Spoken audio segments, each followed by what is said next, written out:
Episodio 1. La primera lágrima tenía sabor a sangre. No fue un grito. Tampoco fue un gemido. Fue el silencio denso de una lágrima cayendo sobre la sábana, mientras todo el convento dormía. Y esa lágrima, al secarse, dejó una mancha roja, no de maquillaje, de sangre. Isabela tenía solo 19 años cuando ocurrió por primera vez. Era virgen consagrada desde los 15. Escogida por el obispo local como flor de pureza, símbolo viviente de devoción en un pueblo donde la fe se estaba apagando. Su rostro angelical, su voz tenue, su forma de mirar al cielo, todo en ella parecía salido de un cuadro sacro. Pero esa madrugada, despertó empapada en sudor, el pecho agitado, y una sensación ardiente en la frente. Pensó que era fiebre, pero al llevar la mano a su cara, la retiró cubierta de algo espeso, rojo oscuro, caliente. Sangre. Saltó de la cama, encendió la vela, y vio su reflejo en el espejo antiguo colgado sobre el lavamanos. La piel de su frente estaba abierta, como si algo, o alguien, hubiera presionado allí una espina. No una cortadura superficial, una llaga, que palpitaba como si viviera. ¿Qué me está pasando? ¿Señor?, susurró. Afuera, el viento movía las ramas secas del olivo del convento, y parecía que murmuraban su nombre. Isabela intentó rezar, pero al cerrar los ojos, una imagen ajena se apoderó de ella, un hombre desnudo, colgado de una cruz, cubierto de heridas. Sus ojos miraban directo a los de ella, y lloraba. Ella gritó, pero nadie escuchó, o quizás, nadie quiso escuchar. Las hermanas encontraron la sábana manchada al amanecer. Sangre seca, en forma de lágrimas. Pensaron en hemorragia nasal, en trastorno del sueño, en histeria mística, pero no hallaron ninguna herida. Ninguna, hasta que Sor Magdalena, con manos temblorosas, retiró la blusa blanca de Isabela. Entonces todas cayeron de rodillas. Allí estaba, en su costado derecho, una llaga profunda, perfectamente redonda, como si una lanza invisible la hubiera atravesado en sueños. La Madre Superiora ordenó cerrar la habitación, sellarla, rezar, pero Isabela, en silencio, mientras le cubrían el pecho con vendas, repitió solo una frase. Él me miró como si necesitara llorar, pero ya no tenía lágrimas. Y esa noche, cuando la luna llena tocó el vitral, algo más se reveló. Una cruz en el altar, que llevaba años rota, comenzó a gotear. No agua, no cera, sino sangre fresca. Y así empezó todo. Episodio 2. La herida en su costado no era humana. El médico llegó sin mirar a los ojos a nadie. No era un hombre de fe, era de ciencia, y detestaba perder el tiempo con lo que llamaba psicosis colectiva de mujeres enclaustradas. Una úlcera, o una alucinación con respuesta psicosomática, murmuró mientras se ajustaba los guantes. Isabel, sentada en la camilla de la pequeña enfermería del convento, temblaba, no de miedo, sino de algo más profundo, más antiguo, como si su cuerpo recordara un dolor que su alma aún no comprendía. Cuando el doctor retiró el vendaje de su costado derecho, el silencio se volvió religioso. Era una herida redonda, de bordes exactos, hundida como si algo hubiera penetrado con violencia, y sin error. No sangraba como una herida reciente, pero tampoco era una cicatriz. Estaba viva, pulsaba. El médico retrocedió un paso. Esto no tiene explicación. Acercó un instrumento. Lo apoyó apenas sobre la carne. Isabela gritó, no de dolor, sino con una voz que no era suya. Eli, Eli, lama sabactani. El termómetro cayó al suelo. Una monja se desmayó. El doctor, pálido, tartamudeó. Eso fue arameo. El mismo idioma que usaba Cristo. La Madre Superiora pidió cerrar las puertas. Nadie debe saber esto aún. Nadie. Pero ya era tarde.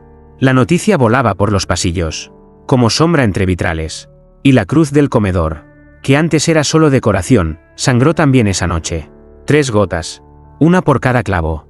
Isabela no durmió. La herida ardía, pero no como un dolor físico. Era un ardor que quemaba desde dentro. Y cada vez que cerraba los ojos, veía los mismos ojos clavados en los suyos. Los del crucificado. Pero esta vez, le hablaba. No estás muriendo tú, susurró la voz. Están muriendo los que dejaron de creer. A la mañana siguiente, encontraron sobre la almohada de Isabela un pétalo seco. Y en el centro del pétalo, una gota de sangre, perfectamente redonda, como una lágrima detenida por siglos. Sor Magdalena la sostuvo y susurró, con voz temblorosa, esta no es una virgen cualquiera. Esta está llorando las heridas de Cristo, porque ya no lloramos nosotros. Y en Roma, en ese mismo instante, Un cardenal despertó sobresaltado. Soñó con una muchacha cubierta de luz, que sangraba, con el corazón abierto, pero los labios sellados, y supo que debía ir, aunque eso significara enfrentarse al mismo Dios, o a algo que fingía serlo. Episodio 3. El cura que sintió culpa al mirarla. Cuando el padre Elías entró al convento, el aire pareció contener la respiración, no por respeto, sino por miedo. Él no era un sacerdote cualquiera. Había sido enviado por el obispado, no para bendecir, sino para investigar. Y detrás de su sotana negra, arrastraba algo más oscuro que el pecado, un pasado que nunca confesó por completo. ¿Dónde está la joven?, preguntó con voz firme, casi autoritaria. Lo condujeron hasta Isabela, que estaba sentada en el pequeño oratorio, con la cabeza inclinada y los dedos ensangrentados por nuevas marcas que aparecieron esa madrugada, una en cada palma. Él la miró, y ella lo miró, solo un segundo, pero fue suficiente para que algo en su interior se quebrara. Un recuerdo, un rostro, una culpa olvidada. Ella no dijo palabra, solo levantó la mano, y trazó en el aire la señal de la cruz. Pero al revés, el padre Elías dio un paso atrás. El suelo crujió. La cruz sobre el altar cayó por sí sola. ¿Quién te enseñó eso?, preguntó, con voz más baja que un suspiro. Nadie. Solo lo vi, cuando él bajó de la cruz en mis sueños, respondió Isabela. Silencio. El sacerdote intentó continuar con el interrogatorio. Le preguntó si alguien la tocó, si había leído libros prohibidos, si sufría ataques. Pero cada palabra que él pronunciaba, ella la devolvía con una sola mirada que parecía atravesarlo. Hasta que no pudo más, se levantó y salió del oratorio, cerrando la puerta tras de sí con manos temblorosas. En el pasillo, se llevó las manos al rostro, y por primera vez en muchos años, lloró. Lloró porque en sus ojos seguía viendo la de ella. Y en esa mirada, había algo que él conocía demasiado bien. Culpa, no la suya, la de la humanidad. Esa noche, el padre Elías fue al confesionario, no para escuchar pecados, sino para decir el suyo. Yo la vi, cuando era niña, en otro convento, en otro cuerpo, y no hice nada. En ese instante, la madera crujió como si alguien más respirara en la otra cabina.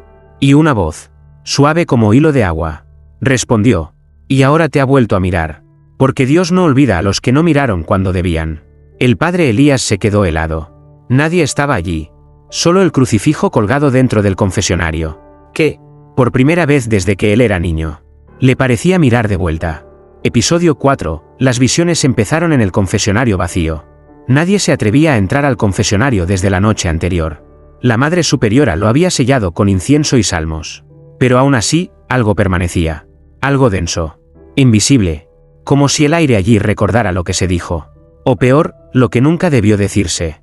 Pero la tarde siguiente, mientras las campanas daban las 5, un sonido rompió la calma del convento. Clic. El micrófono antiguo del confesionario, ya oxidado, sin conexión a la red eléctrica, se encendió solo. Una luz roja parpadeó, y desde el altavoz, se escuchó una respiración. Luego, una voz, que no era de nadie presente. Padre, no fue él quien me tocó. Fue el mundo. Y el mundo tiene manos sucias. Las monjas se congelaron. Nadie se movió. La voz era la de una niña, o de una mujer atrapada en la infancia de un trauma. Isabela no estaba cerca. Estaba en su celda, bajo vigilancia. Sin embargo, la voz seguía. No lloraba por mí. Lloraba por ellos. Porque sabían lo que hacían, y aún así, lo hicieron. La Madre Superiora corrió al confesionario. Abrió la puerta de golpe. Vacío. Solo el crucifijo. Y en el suelo de madera, gotas de algo espeso. No sangre. Lágrimas. La misma voz volvió a sonar. Pero esta vez no desde el altavoz. Desde dentro de la cabeza de todas las que escuchaban. Las heridas no aparecen por castigo. Aparecen porque ya nadie se las quiere cargar. Y él está, solo. La hermana Clara, la más joven del convento, cayó de rodillas. Vi algo, vi a Isabela en el desierto. Sin agua, sin sombra, y un cuervo le ofrecía su ala. Eso fue una visión, murmuró Sor Magdalena. El confesionario no repite palabras, repite dolores. Esa noche, nadie durmió. La vela del altar no se apagó, aunque no quedaba cera. Y el espejo del comedor reflejaba algo que no estaba allí. Una figura encapuchada, que lloraba sangre por los ojos, y llevaba las manos perforadas. Cuando la Madre Superiora se acercó al confesionario una vez más, encontró dentro un papel que no existía el día anterior. No tenía tinta, solo marcas de dedos. En rojo, que formaban una frase. La próxima confesión no vendrá de una boca, sino de una llaga. Episodio 5. El Vaticano envió al que una vez negó la fe. No fue por curiosidad. No fue por compasión. El Vaticano lo envió porque ya no sabían a quién más enviar. El padre Damián se había apartado de la iglesia una década atrás. Después de un escándalo del que nadie hablaba en voz alta. No fue expulsado. No fue condenado. Fue silenciado. Pero cuando la carta con el sello de cera llegó a su celda de retiro en las montañas de Umbría, sus manos temblaron antes de abrirla. Y al leerla, supo dos cosas: que no podía negarse, y que el infierno al que había huido, lo acababa de alcanzar. Una virgen con estigmas. Un confesionario que habla solo. Y una cruz que llora, murmuró mientras empacaba su Biblia vieja. No es fe, es advertencia. Cuando llegó al convento, nadie lo recibió con aplausos. Ni siquiera con bendiciones. El padre Elías lo miró con tensión. Las monjas bajaron la mirada. Isabel, desde su ventana, lo observó, como si ya lo conociera. Él pidió verla solo. La madre superiora dudó, pero accedió. Dentro del oratorio, Isabela estaba sentada, con la frente cubierta por un paño blanco.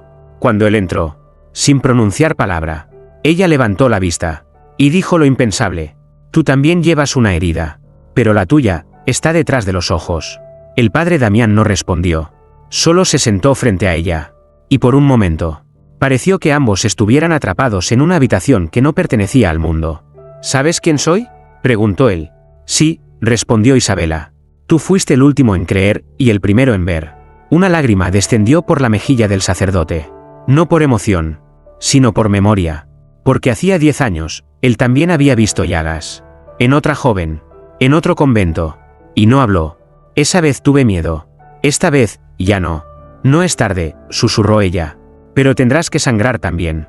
De pronto, el crucifijo detrás de ella cayó al suelo y se partió en dos.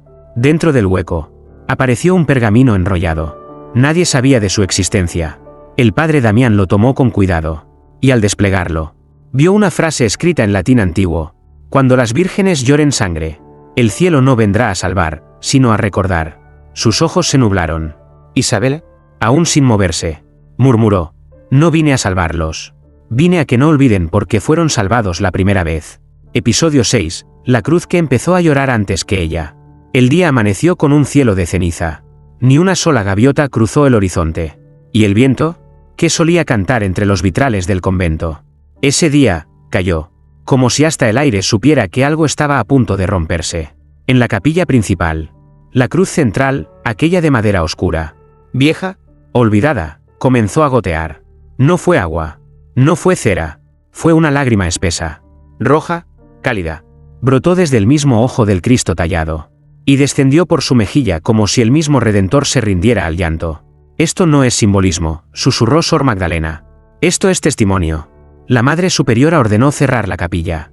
Pero la noticia ya se había filtrado: una cruz que llora sangre. Y antes del mediodía, los feligreses empezaron a llegar. Algunos para rezar, otros para grabar, todos para ver el milagro o el castigo. Mientras tanto, Isabela permanecía en su celda, temblando. Esa mañana, sus heridas no sangraron. Sus ojos tampoco. Era como si algo más estuviera llorando por ella. El padre Damián se arrodilló frente a la cruz, observando cómo otra gota descendía desde la frente de espinas. Sintió, por primera vez desde su crisis de fe, una punzada en el pecho. No era emoción. Era culpa compartida. Culpa de todos. Por haber convertido la cruz en adorno. Por haber usado el nombre de Dios como escudo y no como verdad. En ese instante, Isabela apareció en el umbral. Sus pies descalzos. Su túnica blanca manchada de un rojo seco. Los presentes guardaron silencio. Ella caminó hasta la cruz. La miró. Y susurró: él no llora por lo que le hicieron. Llora por lo que ya nadie cree que él sintió. Se arrodilló. Y por primera vez en días, sus ojos también lloraron. Pero no sangre. Agua cristalina. Hoy, dijo, el dolor no es físico. Hoy duele la indiferencia. El padre Elías se acercó a ella, visiblemente conmovido. Le ofreció ayuda para levantarse. Pero en el momento exacto en que tocó su hombro, cayó al suelo. Un espasmo. Un grito. Y luego, entre sollozos, murmuró: la toqué, y vi lo que vio Cristo. Vi, y cada clavo, cada escupitajo, y ningún arrepentimiento. El templo entero enmudeció. Isabela se puso de pie. Se giró hacia la multitud. Y con voz serena, dijo: si la cruz está llorando, es porque el cielo no reconoce lo que ve en la tierra. Y entonces, la tercera gota cayó. La más gruesa. La más oscura. La que dejó una mancha que ningún paño pudo borrar.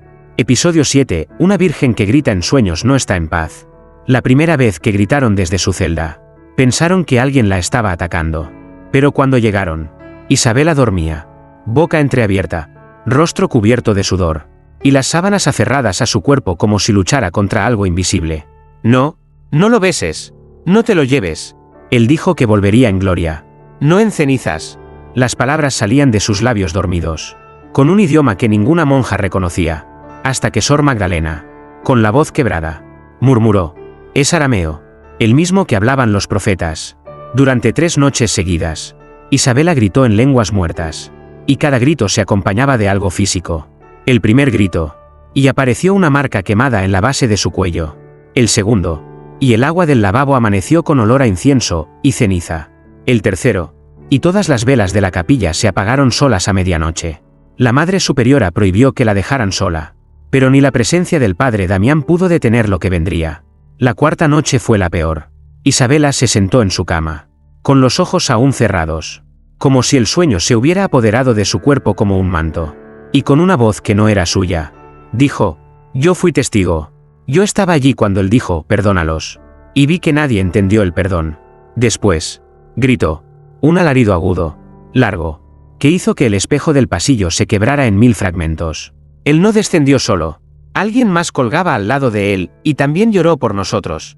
El padre Damián la sujetó por los hombros. Ella abrió los ojos. Pero no eran los suyos. Eran otros. Antiguos. Cansados.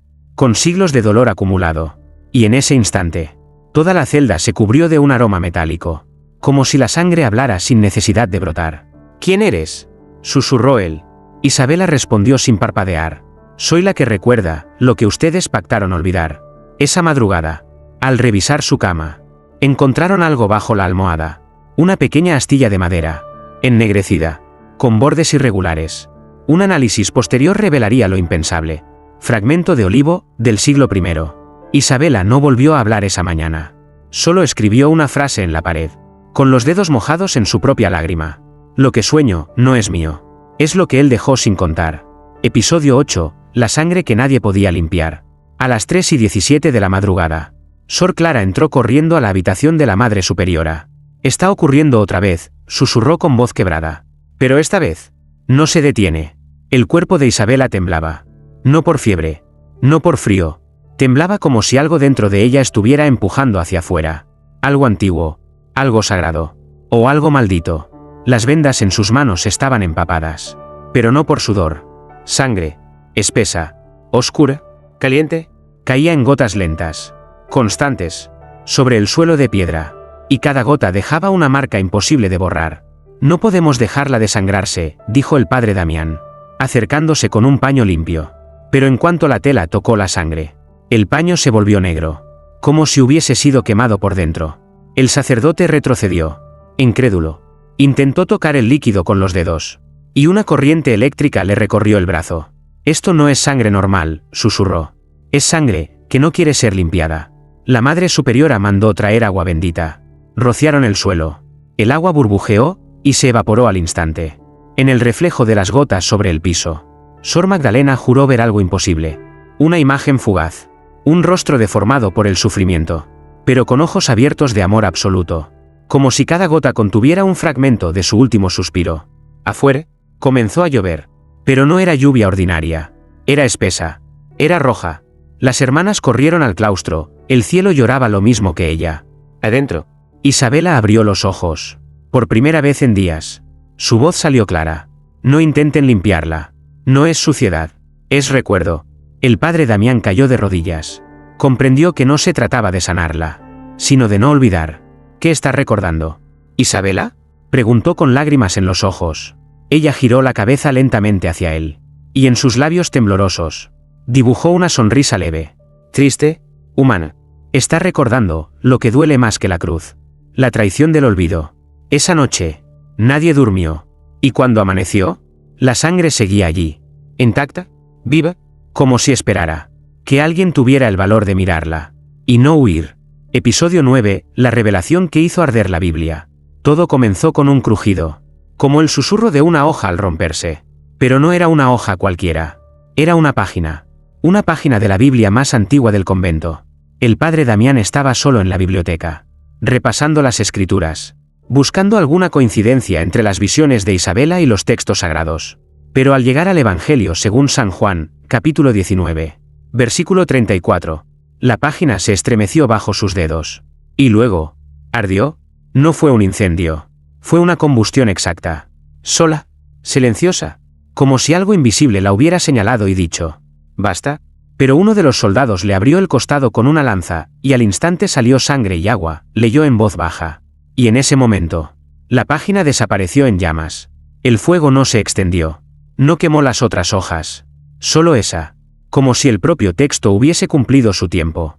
El sacerdote cerró el libro con manos temblorosas. Y cuando miró al suelo, un símbolo carbonizado apareció bajo sus pies. Una lágrima, atravesada por un clavo.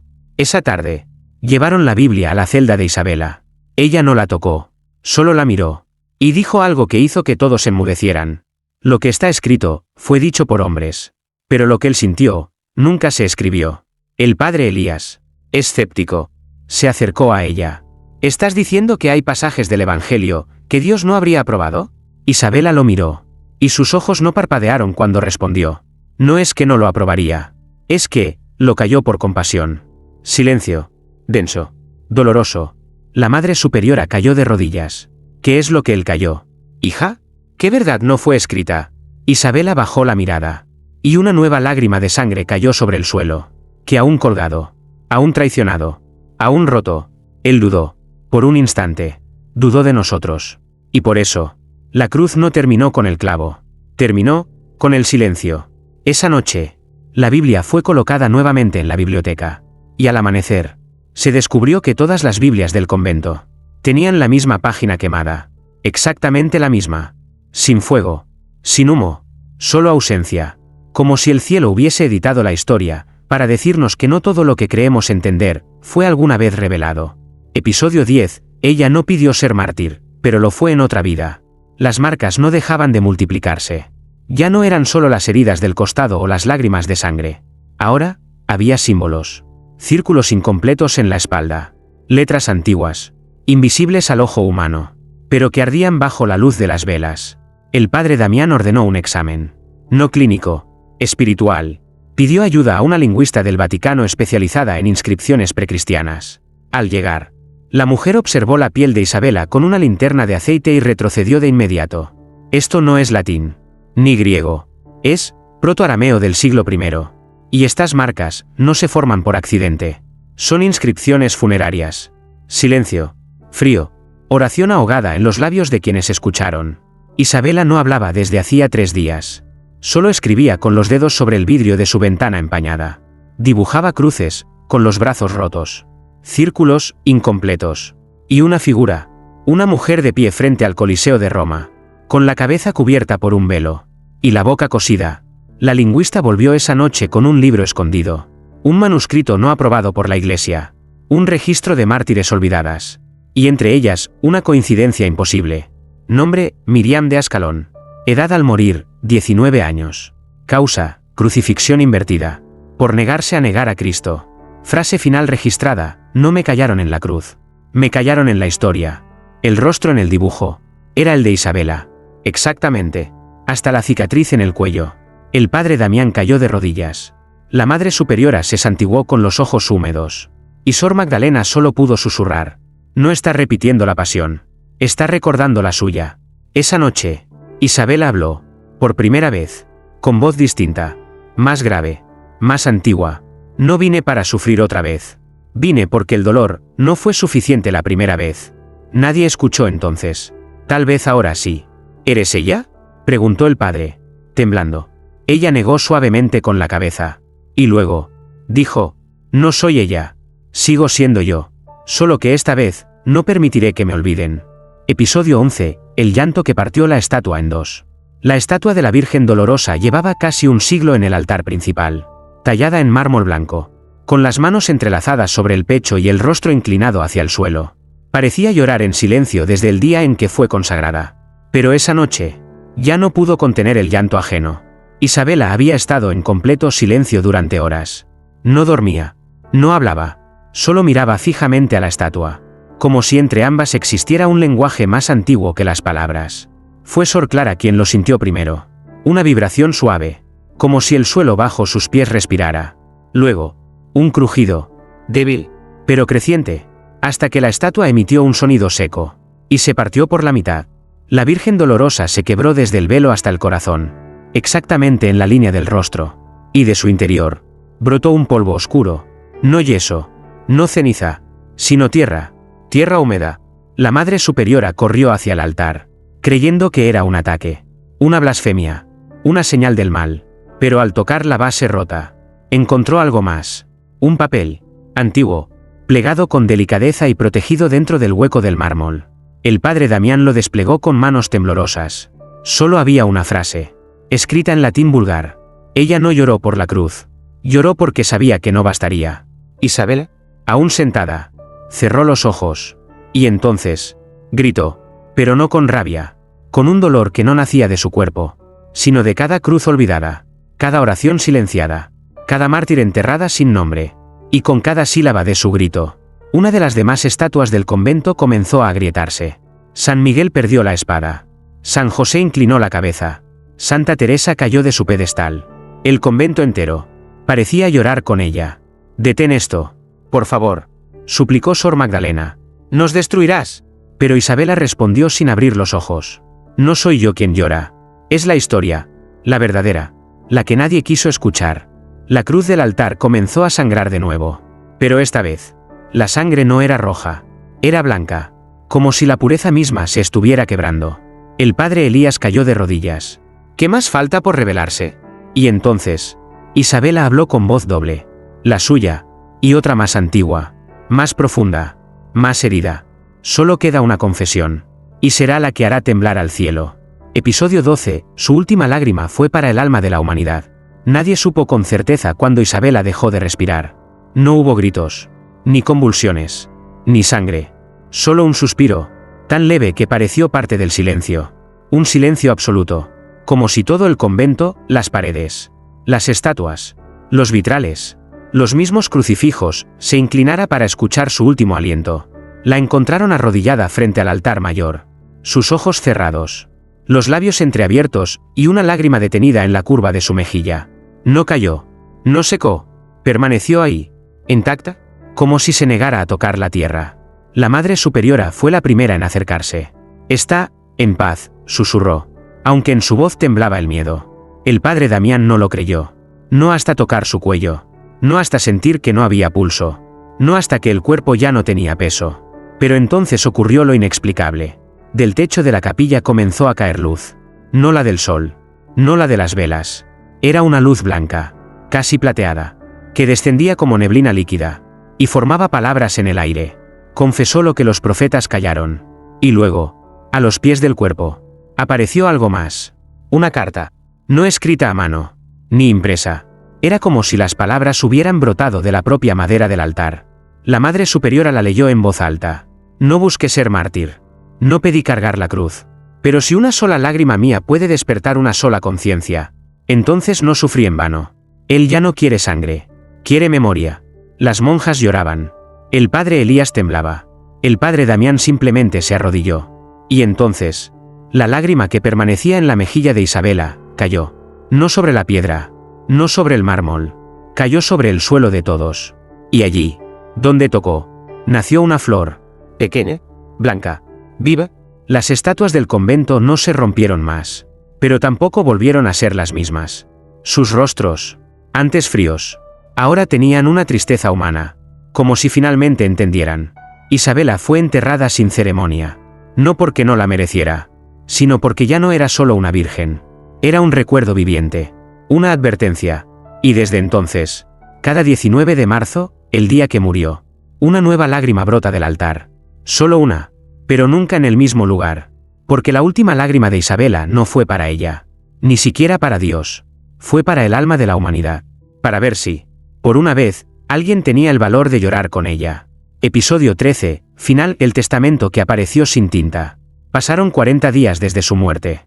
El convento volvió a su rutina de rezos, silencios y temores contenidos. Pero nadie volvió a entrar en la celda de Isabela, hasta que el padre Damián lo hizo. No por curiosidad, ni por nostalgia, sino porque cada noche, al cerrar los ojos, escuchaba la misma frase repetida en su mente. Aún no lo han leído. Entró con una vela en mano. El aire estaba denso, como si el alma de la habitación aún respirara en las esquinas. La cama seguía sin sábanas. La ventana, entreabierta. Y en el centro de la pared, un trozo de yeso había comenzado a descascararse. Se acercó, y al raspar con la uña, algo apareció debajo. Una tabla de madera antigua, oculta bajo la capa blanca de pintura, tallada a mano, no con cincel, sino con uñas, con dolor. Y allí, sin tinta, sin color, solo con surcos profundos y silenciosos, estaba el testamento. No era largo, no tenía nombres, ni fechas, solo una verdad, una herida escrita sin sangre, pero que dolía más que cualquier crucifixión. Dios no se alejó, solo cerró los ojos, porque no pudo soportar vernos perder la fe en nosotros mismos. El padre Damián cayó al suelo, no por miedo, sino porque comprendió. La cruz de Isabela no fue física, fue emocional, espiritual. Ella no cargó los pecados del mundo, cargó el abandono, el silencio de los que dejaron de mirar al cielo, porque ya no creían que el cielo los miraba de vuelta. Esa noche, sin anunciarlo, las campanas del convento sonaron solas, 13 veces, una por cada episodio, una por cada llaga, una por cada lágrima. Al día siguiente, las flores del jardín florecieron fuera de temporada, y sobre el altar, donde antes caía una sola lágrima al año, apareció una frase en latín, invisible a la vista, pero visible cuando se rezaba con fe verdadera. Recordadla. Y no necesitaréis más sangre para creer. Isabela no fue santa, no fue profeta, no fue mártir por elección, pero fue la memoria encarnada de un Dios que llora, cuando el mundo ya no lo recuerda. Y mientras su historia no sea contada en vano, sus heridas no habrán sangrado por gusto.